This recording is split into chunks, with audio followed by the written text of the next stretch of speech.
Here's the 2025 Forex Trading Empire Mentorship Program Lecture 2. The topic for this lecture is Element to a Trade Setup. Before understanding the element to a trade setup, what leads to a trade setup is the key reference point. Understanding the reference point we look at.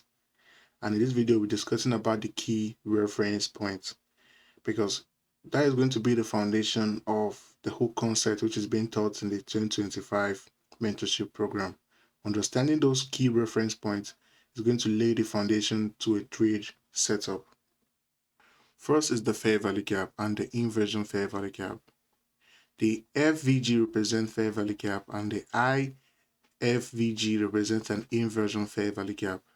And fair value gap is one of the key reference points to refer to when using this concept and how to look for a trade leading to a trade setup. Second is the order block. Understanding the order block theory when trading using this concept is one of the key reference points with reference to an order block when using this concept. Next is the structure, which is the complete foundation of whatever you're trading. You need to understand the structure to know when there's a shift in market structure, to know if price is trading to the upside or price is trading to the downside. Understanding the market structure is the key reference point you'll be referencing, so you reference to the structure. Next is the liquidity pool. Understanding the liquidity pool is to look at the chart and identify where there is going to be a liquidity, where there's going to be a pool of liquidity which is going to lead to price trading to those areas. We talked about on how the algorithm deliver a sufficient price action. Understanding the liquidities when identifying your structure or looking at the charts is the key reference point to a trade setup. Knowing those liquidity pool to anticipate price to trade to those liquidity is one of the key reference points when using this concept. Liquidity voids and gaps. Liquidity voids and gaps are those gap in price where there is a no trading hour or there is a high impact news that led to a high volatility that price did a gap in price before trading to specific areas. Understanding those liquidity voids and gap is a key reference point because we'll be referencing back to it, and in most cases price will retreat back to those areas.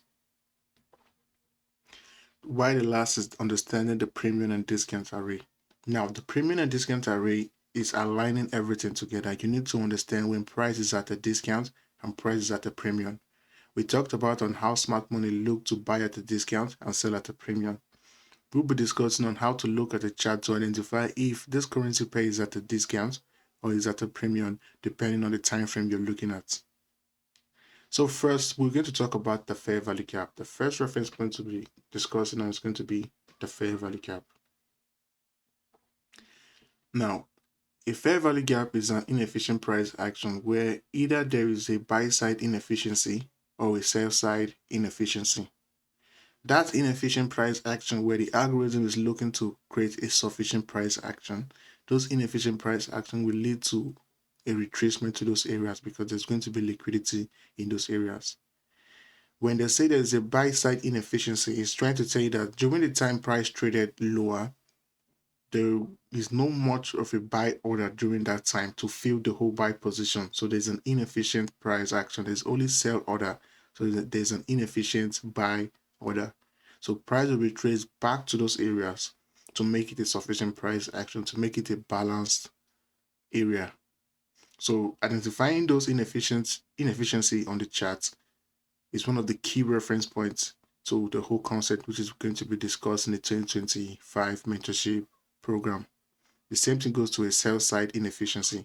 It's trying to tell you that during the time price was trading to the upside, there is an inefficient sell side liquidity or an inefficient sell side order, and price will reference back to make it a balanced price range, to make it a sufficient price range. So anytime there's an inefficient price action, we look for price to trade to those inefficiencies, which is also known as fair value gap. You can either call it a buy side and sell side inefficiency or a buy side and a sell side inefficiency, but the simple terms which is going to be used in the 2025 mentorship program is the fair value gap and inversion fair value gap.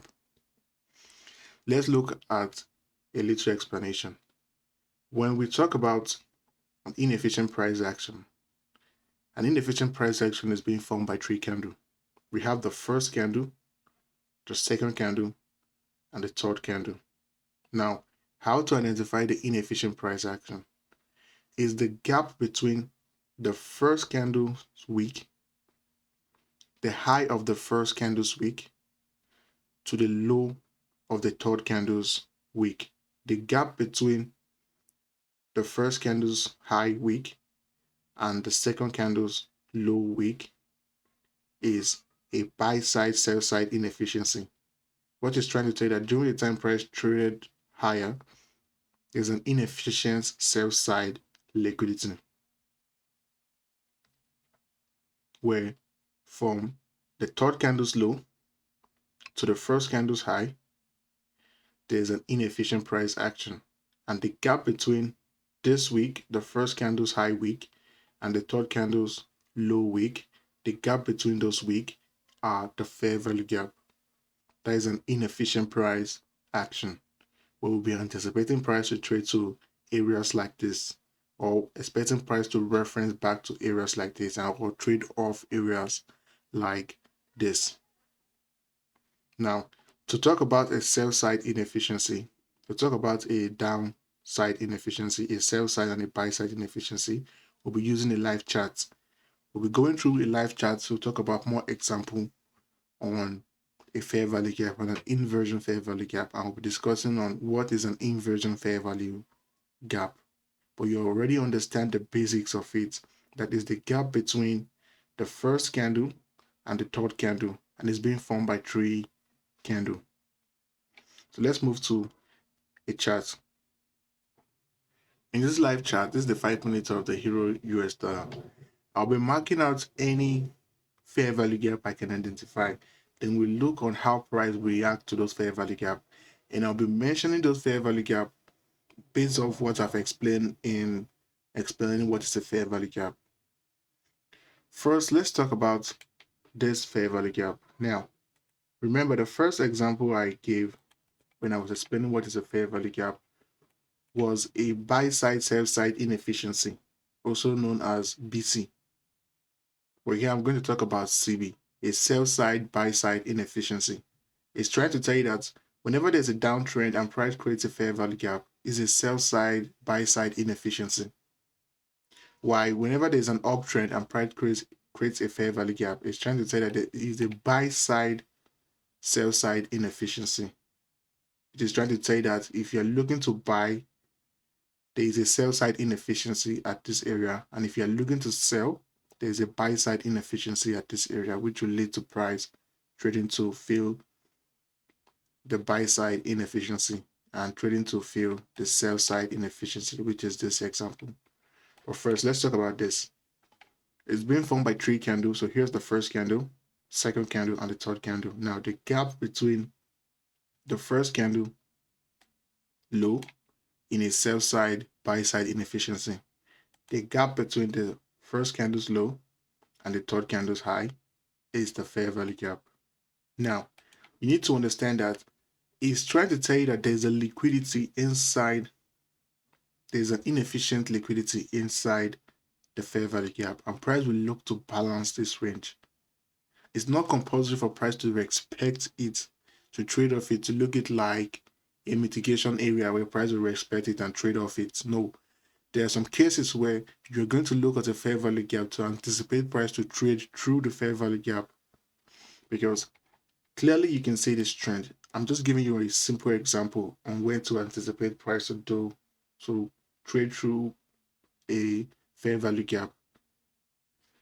In this example, price is trading to the upside. Seeing a fair value gap, an opposite fair value gap, where there's an inefficient buy side liquidity, price will look to create a sufficient buy side liquidity to trade higher. So to anticipate a trade through this fair value gap is you staying at the right side of the chart, understanding the structure and understanding what a fair value gap do mean. We're going to talk about structure later on further material. The reason I need to talk about the piece part, which is the fair value gap and order block, and the liquidity. before moving into structure. So understanding a sell side buy side inefficiency, the first candle's low to the third candle's high is the fair value gap.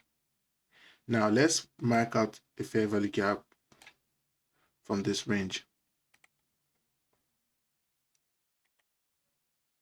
Now look at this buy side, sell side inefficiency fair value gap. Now, a retracement to the fair value gap, you can see how price stayed inside the fair value gap. We're expecting the fair value gap trade off the fair value gap. During the time price was trading from this swing high, from this swing low to a swing high, from the swing low to a swing high, there's an inefficient buy side, there's an inefficient sell side liquidity. Sorry. If there's an inefficient sell side liquidity and price is looking to trade higher, it needs to create a balanced price range, which means that they are going to entice traders to sell. As soon as they entice traders to sell, they will drag price down to the fair value gap where they'll be needing those liquidity. As soon as price trades lower, they are enticing traders to sell to fill the sell side inefficiency, because when we say there is a sell side inefficiency, it's trying to say that during the time price was trading from the swing low to a swing high, the majority of the order are buy side order. They need a sell side order to balance the price. So enticing sellers to sell to the fair value gap is balancing the price range. They are balancing the price range from the swing low to a swing high. They already have buy side liquidity. Now they're looking for sell side liquidity. So that's why it's called a buy side, sell side inefficiency. It is an inefficient sell side liquidity during this price range. And you can see how price retraces back to the fair value gap, respected the fair value gap, traded higher. The same thing goes to a sell side, buy side inefficiency. During the time price was trading, there's only sell side liquidity, and price is looking to balance the range, trading above, enticing buyers to buy in to fill the inefficient buy side liquidity. Now, once price trades through it with a buy order, you can see the trade through is a buy order and a trade in is a sell order. A trade through is a buy order to fill in the sells, to balance the sell side and the buy side order. So as soon as price balance those order, it will trade to its intended direction, either trading above or trading lower. Now, what is an inversion fair value gap? Now, let's look for an example of an inversion fair value gap. Now, what I mean by an inversion fair value gap is just a trade through. When price trade through a fair value gap, it's now an inversion. At first, this is a sell side, buy side inefficiency. This is a sell fair value gap, or we can call it a CB. A sell side and a sell side, buy side inefficiency. Price traded through the fair value gap. Now, if price were to retrace back to this fair value gap, we'll be referring to this fair value gap as an IFVG, as an inversion fair value gap. If price were to retrace back to this fair value gap, now is an inversion fair value gap because price traded through the fair value gap. Now is an inversion fair value gap. The word itself already described the meaning. Now let's look for an example where price traded through an inversion fair value gap and respected the inversion fair value gap to trade to a specific area. Now, looking at this price, I'm trying to find a simple example. I'm making it more practical so that you can understand it more better. Now, here's an example. First, here's a sell side, buy side inefficiency. Price traded through the fair value gap. You can see how price retraced back to the inversion fair value gap. Now is an inversion fair value gap. Price retraced back to the inversion fair value gap. We expected the inversion fair value gap, traded higher. This is the power of the inversion fair value gap. Understanding the inversion fair value gap will help you to understand price. You're understanding where there's an easy setup for you to take advantage of. An inversion fair value gap led to these higher prices. First, it was a buy side sell side inefficiency. Price traded through it, making it an inversion buy side sell side inefficiency. Price retraced to the fair value gap, respected the fair value gap, traded higher. Now, we have discussed about what's the fair value gap. We have discussed about a buy side sell side inefficiency, and we have discussed about the sell side buy side inefficiency. And we also discussed on what is an inversion fair value gap, which at this point, you should go to your chart, identify a buy side inversion fair value gap and a sell side inversion fair value gap, and understand a fair value gap. Going through your charts, look at the price action, learn how to recognize them and how to identify them. Learn how to identify them and able to recognize them more frequently so that it can help you understanding the reference points piece by piece. So that's all for this lecture. See you guys in the next lecture.